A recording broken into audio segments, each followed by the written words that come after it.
അടിവരയിട്ടുകൊണ്ട് ഞാൻ പറയുകയാ, ഇസ്ലാമിക വിരുദ്ധമായ ഏത് പ്രവർത്തനങ്ങൾ എന്തിന്റെ പേരിൽ നടന്നാൽ, അത് ഉറൂസിന്റെ പേരിൽ നടക്കട്ടെ, അത് നബിദിനാഘോഷത്തിന്റെ പേരിൽ നടക്കട്ടെ, അത് ഉറൂസിന്റെയും ഉറൂസ് മുബാറക്കിന്റെയും പേരിൽ നടക്കട്ടെ, അതെല്ലാം മ്ലേച്ഛത്തരം തന്നെയാണ്. ഇതെല്ലാം ചെയ്യിപ്പിക്കുന്നത് പിശാച് തന്നെയാണ്. ഒരു സംശയ കാര്യത്തിൽ വേണ്ട. എത്ര സുന്ദരമായ ഗൗസുൽ പേരിലുള്ള കൂട്ടമാണിത്. ഇവിടെ യാതൊന്നും ഞാൻ കാണുന്നില്ല. ആകെ ഇവിടെ ഉള്ളത് ഒരു ദീനീ മജ്ലിസ്, പോകുന്നവർക്ക് ഒരു പിടി ആഹാരം. എന്താ ഇതിൽ തെറ്റുള്ളത്?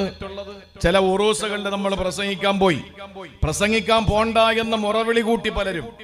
ഞാൻ പറഞ്ഞു പോകണമല്ലോ. നമ്മൾ പോയില്ലെങ്കിൽ, പ്രസംഗത്തിന് വിളിക്കുന്ന ആളുകൾ പോയില്ല എങ്കിൽ അവർ പിന്നെ അവിടെ വെക്കുന്നത് ഗാനമേളയാകും. അതുകൊണ്ട് പോകണം. പോയിട്ട് അവരുടെ മുന്നിൽ എന്താണ് ദീനിന്റെ നിലപാടെന്ന് പറഞ്ഞു കൊടുക്കണം. അതിന്റെ ബാധ്യത നമുക്കില്ലേ?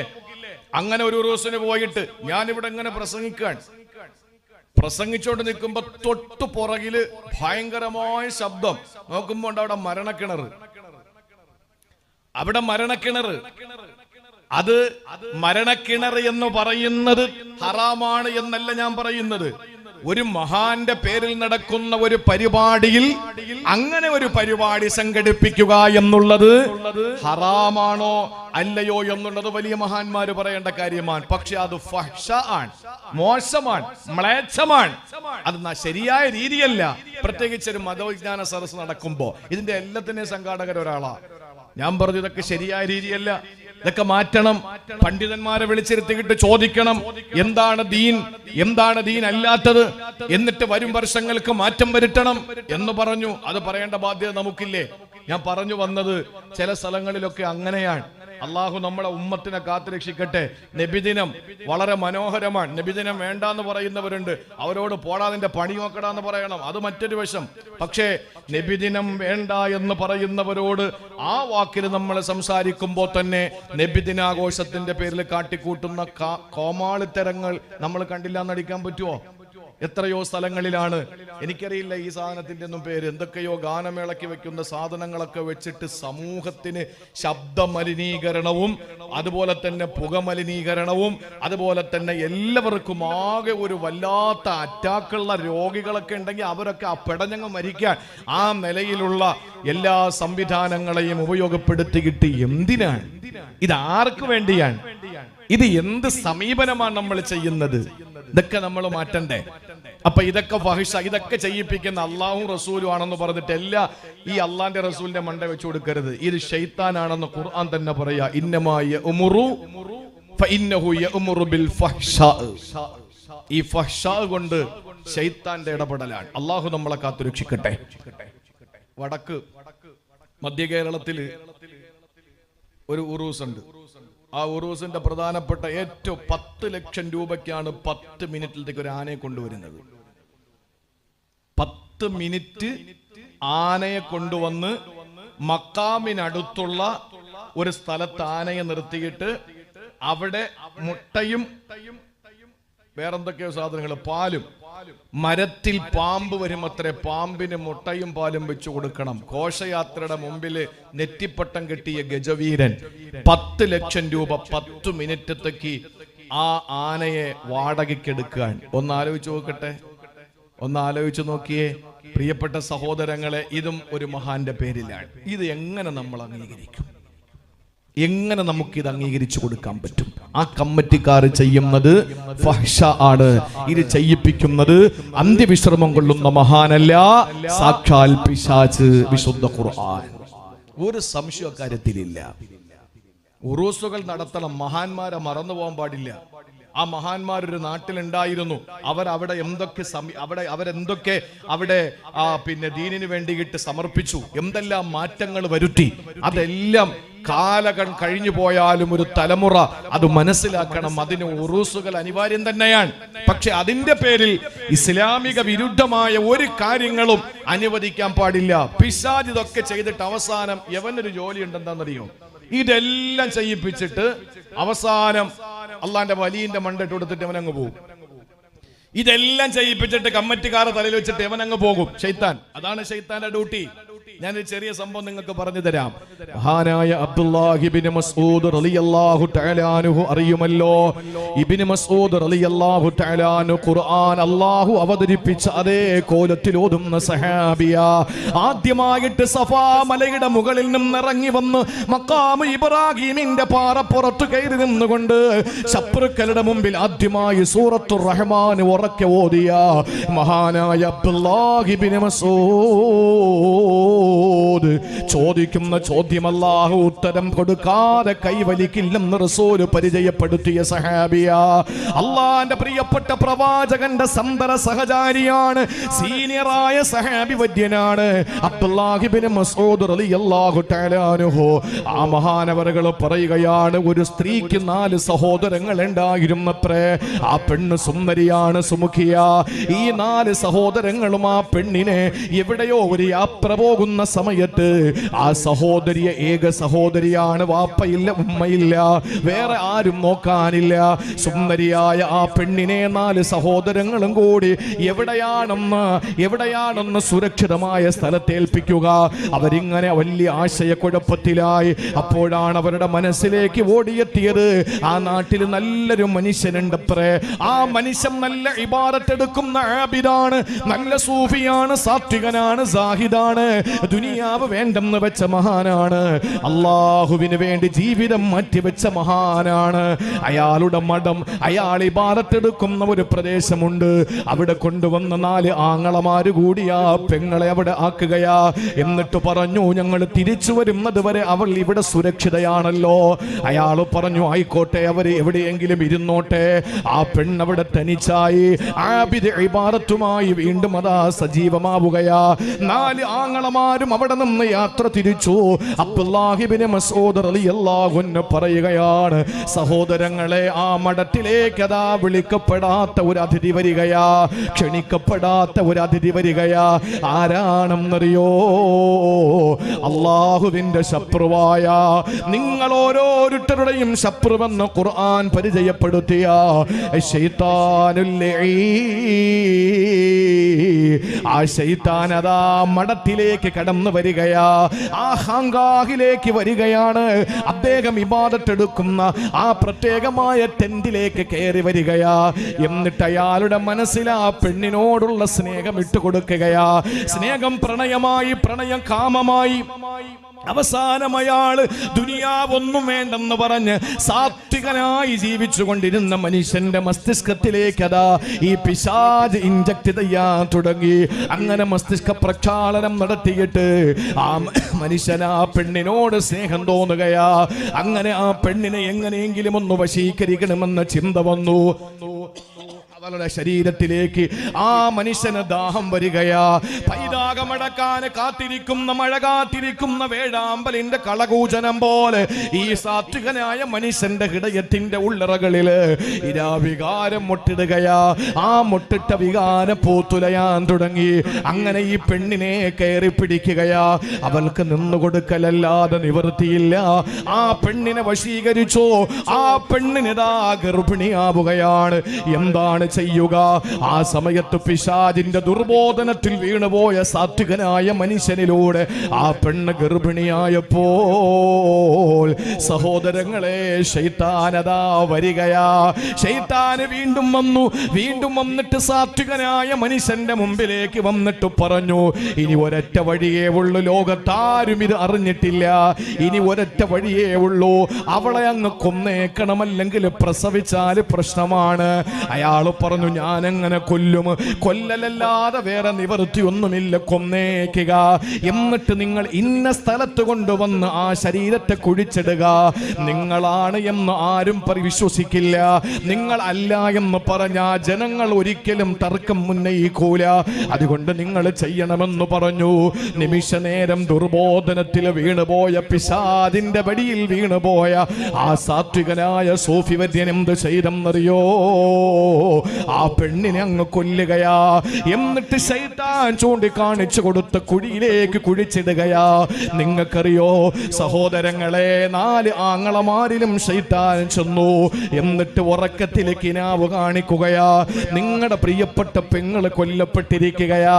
വെറുതെ കൊല്ലപ്പെട്ടതല്ല, ബലാത്സംഗത്തിനിരയായിട്ട് അവള് കൊല്ലപ്പെട്ടിരിക്കുകയാ. അവളുടെ ഖബർ ഇന്ന സ്ഥലത്തുണ്ടെന്ന് പറഞ്ഞു കൊടുത്തു. ഈ 4 സഹോദരങ്ങളും ആ രാത്രിയിലെ കിനാവ് കണ്ടു. നേരം വെളുത്തൊരു സഹോദരൻ അടുത്ത 3 പേരെ വിളിച്ചിട്ട് പറഞ്ഞു, ഞാൻ ഇന്നലെ ഒരു പേക്കിനാവ് കണ്ടു. എന്താ കണ്ടത്? നമ്മുടെ സഹോദരി കൊല്ലപ്പെട്ടത്. രണ്ടാമൻ പറഞ്ഞു ഞാനും കണ്ടു. മൂന്നാമൻ പറഞ്ഞു ഞാനും കണ്ടു. നാലാമൻ പറഞ്ഞു ഞാനും കണ്ടു. എന്നാൽ ഇന്ന സ്ഥലത്താണല്ലോ നമുക്ക് പോകാം. അവിടെ ചെന്ന് നോക്കുമ്പോ അല്ലാ, ഏക പെങ്ങളതാ കുഴിച്ചിടപ്പെട്ടിരിക്കുകയാ. ഇത് ചെയ്തതാരാണെന്നും അതാ ദുർബോധനം നൽകി ഈ സാത്വികനായ മനുഷ്യൻ തന്നെ. ആ മനുഷ്യനെ അതാ പിടിച്ചു കെട്ടുകയാ. അവന്റെ എല്ലാ ടെന്റും ആരാധനായിടങ്ങളൊക്കെ തകർത്തു കളഞ്ഞു. എന്നിട്ട് ആ സാത്വികനായ മനുഷ്യനെ കോടതിയിൽ കൊണ്ടുവരികയാ. ആ സമയത്ത് അവിടെ 3ാമത് പിശാച് വരികയാ. 1 പെണ്ണിനെ വശീകരിക്കാമെന്ന പിശാച്, 2ാമത് കൊല്ലാൻ വേണ്ടി പ്രേരണ കൊടുത്ത പിശാച്, 3ാമത് വരുന്നത് കോടതിയിൽ വെച്ചാ. ഈ കോടതിയിലെ പ്രതിക്കൂട്ടിൽ നിൽക്കുന്ന സാത്വികനായ മനുഷ്യന്റെ മുമ്പിൽ പിശാച് കടന്നു വന്നിട്ട് പറയുകയാണ്, ഇന്നി ഔഖഅതുക ഫീ ഹാദാ, ഇതില് ഞാനാണ് നിന്നെ വീഴ്ത്തിയതെന്ന് നിനക്കറിയോ. വലയുൻജീക മിൻഹു ഗൈരി, ഇതിൽ നിന്ന് രക്ഷപ്പെടാൻ രക്ഷപ്പെടുത്താൻ എനിക്കല്ലാതെ കഴിയില്ല. എന്നിലൂടെയല്ലാതെ നിനക്ക് രക്ഷപ്പെടാൻ കഴിയില്ല.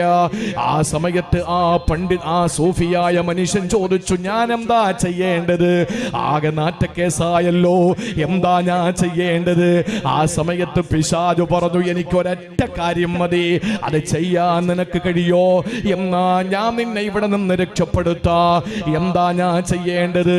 എന്തായാലും നീ കാരണം ആ പെണ്ണ് ഗർഭിണിയായി, അത് കാരണം അവൾ കൊല്ലപ്പെട്ടു, നീ പിടിക്കപ്പെട്ടു. ഇതെല്ലാം ഞാൻ നിന്നെ വീഴ്ത്തിയത് തന്നെയാണ്, പക്ഷെ രക്ഷപ്പെടുത്താനും എനിക്കേ കഴിയൂ. അതുകൊണ്ട് എന്ത് ചെയ്യണമെന്ന് പറയോ? ആ സമയത്ത് പിശാചാ സാത്വികനോട് പറഞ്ഞതെന്തെന്നറിയോ? ഫസ്ജുദുലി സജ്ദതൻ വാഹിദാ, എനിക്കൊരു സുജൂദ് ചെയ്യോ? എന്റെ മുന്നിൽ ഒരു സുജൂദ് ചെയ്യുമോ? ഇനി ആകെയുള്ള തിന്മ അത് മാത്രമല്ലേ, അവിടെ വ്യഭിചാരം നടന്നു, കൊലപാതകം നടന്നു, അള്ളാഹുവുമായിട്ടുള്ള സകല ബന്ധങ്ങളും അയാൾക്ക് അവിടെ വെച്ച് മുറിക്കേണ്ടി വന്നു. അയാളോട് പറയുന്നു, ഇനി ഒരൊറ്റ വഴിയേ ഉള്ള, രക്ഷപ്പെടണം, ജനങ്ങളിൽ നിന്ന് രക്ഷപ്പെടണം. ഞാൻ പറയാം, നീ അല്ല ഇത് ചെയ്തതെന്ന്.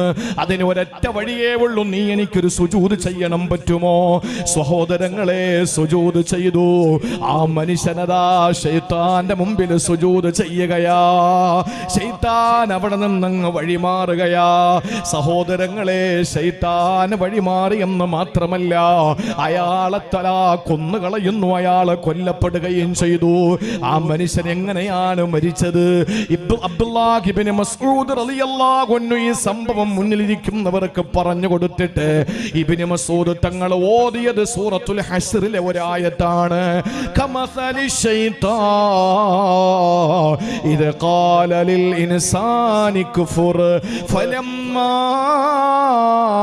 كفر قال إني بريء منك إني أخاف الله رب العالمين. ശൈത്താൻ പറയുകയാണ്, അല്ലാഹുവിന്റെ ഖുർആൻ സൂറത്തുൽ ഹശ്ർ പറയുകയാ, കമസലി ശൈത്താൻ, ശൈത്താന്റെ ഉപമ പോലെയാണ്. എന്താ ശൈത്താന്റെ ജോലി എന്നറിയോ? ഇത് ഖാല ലിൽ ഇൻസാനി ക്ഫുർ, ജനങ്ങളോട് പറയും നീ കാഫിറാകടാ. ഫലമ്മാ കഫറ, ഈ ജനങ്ങൾ കാഫിറായാലോ, ഖാല, ശൈത്താൻ പറയുന്നത്, ഇന്നി ബരീഉം മിൻക, ഞാനും നീയും തമ്മിൽ യാതൊരു ബന്ധവുമില്ല. ഇന്നി അഖാഫുല്ലാഹ റബ്ബൽ ആലമീൻ, അല്ലാഹുവിനെ എനിക്ക് എനിക്ക് വല്ലാത്ത ഭയമാണ്, അതുകൊണ്ട് ഞാനിതാ നിന്നിൽ നിന്ന് മാറിപ്പോകുന്നു എന്ന് പിശാച് പറയുമെന്ന് അള്ളാന്റെ പരിശുദ്ധ ഖുർആൻ. എന്റെ സഹോദരങ്ങളെ, കള്ളുകുടിയന്മാരെ മദ്യശാപ്പിൽ കൊണ്ടുപോകുന്നതാരാ? പോടാ, ഇത്രയും ടേസ്റ്റ് ഉള്ളത് വേറെന്താ ഉള്ളത്? അത് കുടിച്ചാൽ പിന്നെ നിനക്ക് ലോകവുമായിട്ട് ബന്ധമില്ലല്ലോ.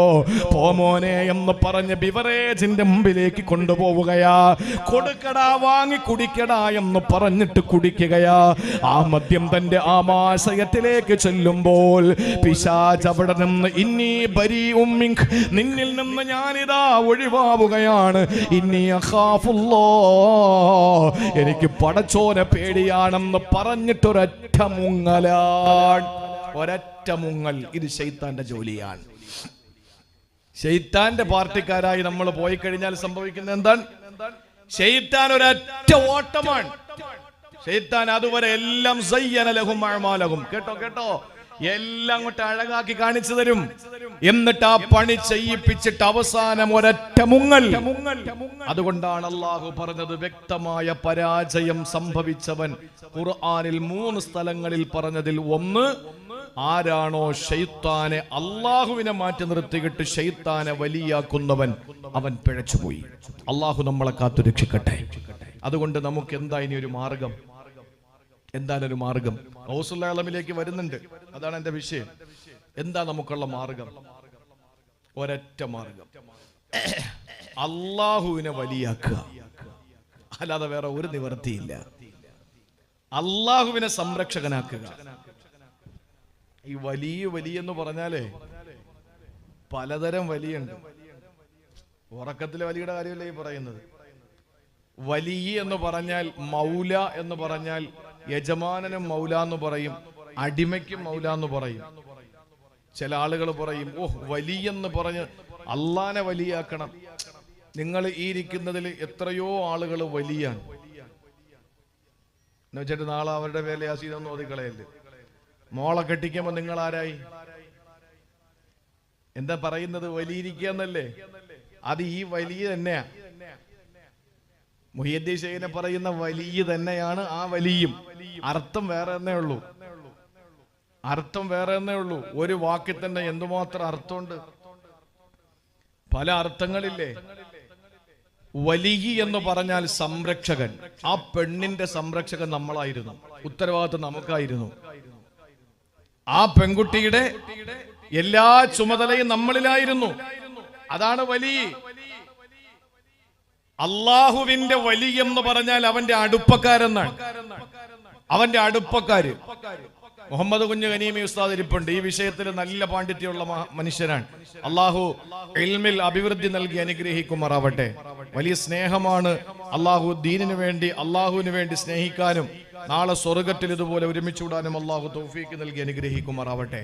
പ്രിയപ്പെട്ട സഹോദരങ്ങളെ, വലിയ എന്ന് പറയുന്നത് അള്ളാഹുവിനെ വലിയാക്കി കഴിഞ്ഞാൽ, നമ്മുടെ സംരക്ഷണം എല്ലാം കൂടെ അങ്ങോട്ട് അള്ളാഹുവിനെ ഏൽപ്പിച്ചു കഴിഞ്ഞാൽ തീർച്ചയായിട്ടും സഹോദരങ്ങളെ നമുക്ക് രക്ഷപ്പെടാൻ കഴിയും. ഒരിക്കലൊരു ഗുരു തന്റെ ശിഷ്യനോട് ചോദിച്ചു, മോനെ, ശൈത്താൻ വന്നിട്ട് നിന്നെ തെറ്റ് ചെയ്യാൻ പ്രേരിപ്പിച്ച നീ എന്ത് ചെയ്യും? നമ്മൾ എന്താ ചെയ്യാ? ശൈത്താൻ വന്നിട്ട് തെറ്റ് ചെയ്യാൻ പ്രേരിപ്പിക്കുക, നമ്മൾ എന്ത് ചെയ്യും? നമ്മൾ ചെയ്യുന്നത് ആ തെറ്റ് ചെയ്യുന്ന ശൈത്താനോട് നമ്മൾ പോരടിക്കും. ആ ഗുരുവിനോട് ശിഷ്യൻ പറഞ്ഞ മറുപടി അതാണ്, ഞാൻ ശൈത്താനെ നേരിടും. അപ്പൊ ഗുരു ചോദിച്ചു, വീണ്ടും വന്നാലോ? ശക്തമായ നിലയിൽ തിരിച്ചു വന്നാലോ? ഞാൻ വീണ്ടും നേരിടും. വീണ്ടും വന്നാലോ? ഞാൻ വീണ്ടും നേരിടും. 3 പ്രാവശ്യം ശിഷ്യൻ അങ്ങനെ പറഞ്ഞപ്പോൾ ഗുരു ചോദിച്ചു, മോനെ, അബദ്ധമാണ്. നീ ശൈത്താനെ നേരിട്ട് കൊണ്ട് നിൽക്കേണ്ട കാര്യമില്ല. എന്നിട്ടൊരു ഉദാഹരണം ചോദിച്ചു. നമ്മൾ നടന്നു പോകുന്ന വഴിയിൽ ഇപ്പൊ ഒരു വീട്ടിൽ കല്യാണം വിളിക്കാൻ വേണ്ടി ചെന്നു, അല്ലെങ്കിൽ നമ്മുടെ സിറാജുൽ ഹുദയുടെ പ്രവർത്തകര് ഒരു വീട്ടില് പിരിവിന് വേണ്ടി ചെന്നു. അപ്പൊ അവിടെ ഉണ്ട് പട്ടി. നായ വളർത്തുന്ന വീട് മുസ്ലിമീങ്ങളിലുണ്ട്. ആലോചിച്ച് നോക്കിയേ, ഇല്ലേ? നായുള്ള വീട്ടിൽ അള്ളാഹുവിന്റെ റഹ്മത്തിന്റെ മലക്കുകൾ അടുക്കില്ല. അപ്പൊ രൂപമുള്ള വീട്ടിലോ അടുക്കൂല. ഫോട്ടോ ഫ്രണ്ടിൽ വെക്കുന്ന വീട്ടിൽ അടുക്കൂല. നമ്മുടെ ഇൽമിന്റെ മജ്ലിസുകൾക്കൊക്കെ ഈ ഒരു ശോചനീയ അവസ്ഥ സംഭവിച്ചത് എന്താ? സകല മൊയ്ലിയാക്കന്മാരുടെ ഫോട്ടോയും വെച്ചിട്ടാ. ഫോട്ടോ മാറ്റിയിട്ട് വാഴ്ന്നു വെച്ച് നോക്ക്, ഫോട്ടോ മാറ്റിയിട്ട് വാഴ്ന്നു വെച്ച് നോക്ക്. ഇത് പറയുമ്പോ നിങ്ങൾ ചിന്തിക്കുന്ന പിന്നെ നിങ്ങളുടെ ഫോട്ടോ വന്നില്ലേ? ഈ പ്രസംഗത്തിന് വിളിക്കുന്ന എല്ലാവരുടെ മുമ്പിൽ ചെന്നിട്ട് ഇപ്പോ ആലപ്പുഴ ജില്ലയിലെ ഒരു സ്ഥലത്ത് തന്നെ പ്രസംഗത്തിന് വിളിച്ചു. ആ സമയത്ത് വലിയ കട്ടൗട്ടുകളൊക്കെ വെക്കുന്നു. ഞാൻ പറഞ്ഞു എന്റെ ഫോട്ടോ വെക്കണ്ട, ബാക്കി എല്ലാ ഉസ്താദന്മാരുടെ ഫോട്ടോയും വെച്ചോ.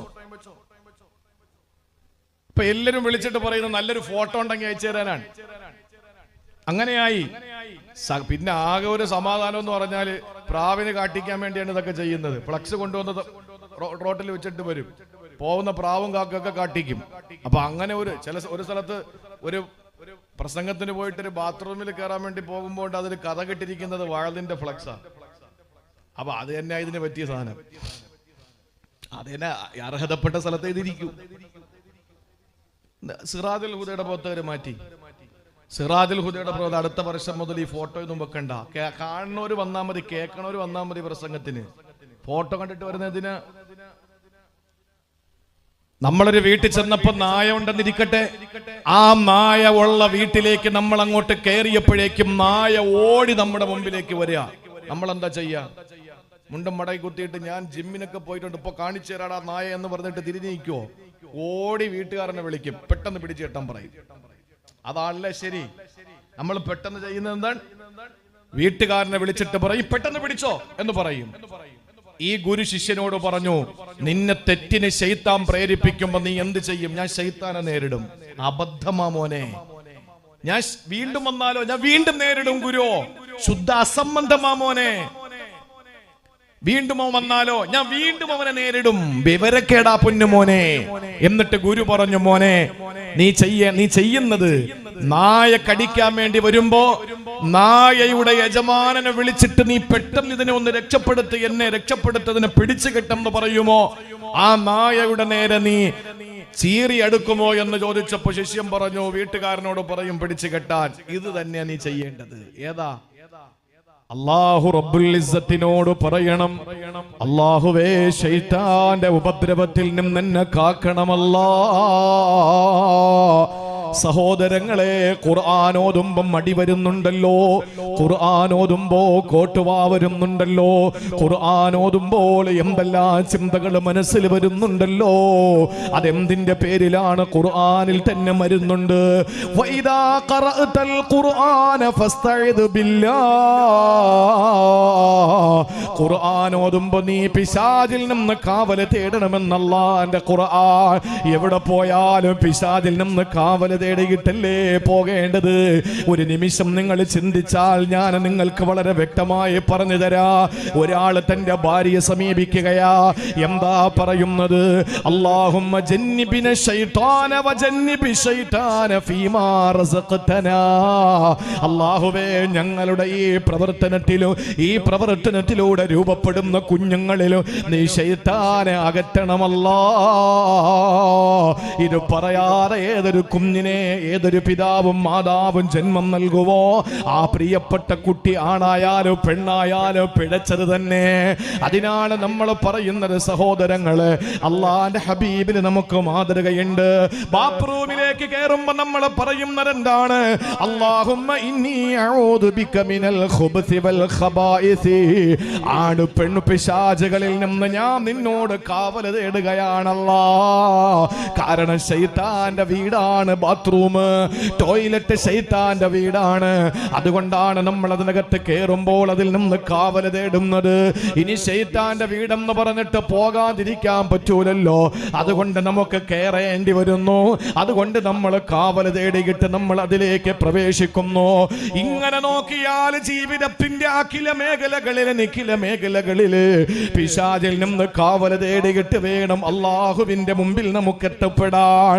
അതുകൊണ്ടാണ് സൂറത്തുൻ നിസായിൽ അല്ലാഹ് പറഞ്ഞത്, വലൗലാ ഫളലുല്ലാഹി അലൈക്കും വറഹ്മതുഹു ലത്തബഅതുമു ശൈത്താന ഇല്ലാ ഖലീലാ. അല്ലാഹ് പറയുന്നു വലൗലാ ഫളലുല്ലാഹി അലൈക്കും, നിങ്ങൾക്ക് അല്ലാഹുവിന്റെ ഔദാര്യം അല്ലാഹു തന്നതുകൊണ്ട്, വറഹ്മതുഹു അവന്റെ ഓശാരം നിങ്ങൾക്ക് തന്നതുകൊണ്ട്, അല്ലാഹു പറയുകയാണ് അത് നിങ്ങൾക്ക് കിട്ടിയത് കൊണ്ടാണ്. അതല്ല കിട്ടാതിരുന്നെങ്കിലോ ലത്തബഅതുമു ശൈത്താന, ശൈത്താന നിങ്ങളെ നിശ്ചയം നിസ്സംശയം പിൻപറ്റിയേനെ. അതുകൊണ്ട് പ്രിയപ്പെട്ട സഹോദരങ്ങളെ, പിശാചിൽ നിന്ന് കാവല തേടിയിട്ട് നമ്മൾ അല്ലാഹുവിന്റെ ഭാഗത്തേക്ക് നീങ്ങുക, അല്ലാഹുവിലേക്ക് നമ്മൾ മടങ്ങുക. സംരക്ഷണം മുഴുവനും നമ്മൾ ഏൽപ്പിക്കേണ്ടത് അവനെയാണ്. ഒരിക്കലും പിശാചിന്റെ പാതയല്ല തിരഞ്ഞെടുക്കേണ്ടത്, നമ്മൾ തിരഞ്ഞെടുക്കേണ്ടത് അല്ലാഹുവിന്റെ പാതയാ. അതാണ് ദാലിക ഹുവൽ ഖുസ്റാനുൽ മുബീൻ എന്ന് വിശുദ്ധ ഖുർആൻ പറഞ്ഞ ശക്തമായ പരാജയത്തിന്റെ 3 കാരണങ്ങളിൽ ഒന്നാമത്തേത് വമയ്യത്തഖിര ശൈത്താന വലിയ്യം മിൻ ദൂനില്ലാഹ് ഫഖദ് ഖസറ ഖുസ്റാനം മുബീനാ. ആരല്ലാഹനെ മാറ്റി നിർത്തിയിട്ട് പിശാചിന്റെ പാത തിരഞ്ഞെടുക്കുമോ അവന് രക്ഷയില്ല, അവന് ശക്തമായി പരാജയപ്പെട്ടെന്ന് വിശുദ്ധ ഖുർആൻ.